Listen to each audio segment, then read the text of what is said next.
পাশাপাশি একটা নতুন রাজনৈতিক পরিস্থিতির মধ্যে এসে নামলেন তসলিমা নাসরিন, আমরা দেখি। হ্যাঁ, দেখলাম। এটা পশ্চিমবঙ্গের বিষয়।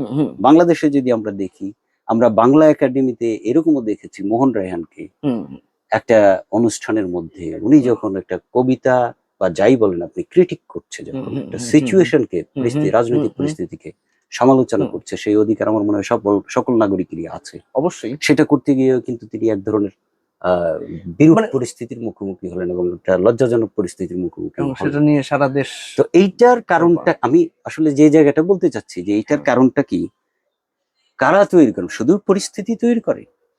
এই ক্ষেত্রে আমি একটা ছোট্ট উদাহরণ দিই।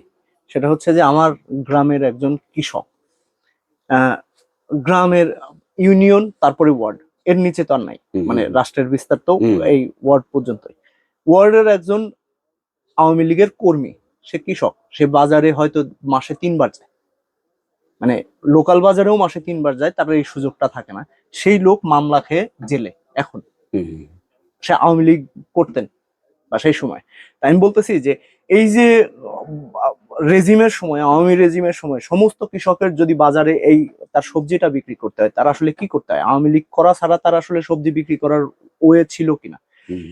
এখন যে পরিস্থিতি তৈরি হয়েছে, এই সময় সে আওয়ামী লীগের সাবেক লোক হিসেবে সে বাজারে এই সবজিটা আর বিক্রি করতে পারে কিনা? পারে না, সে তার মামলা খেয়ে জেলে যেতে হয়।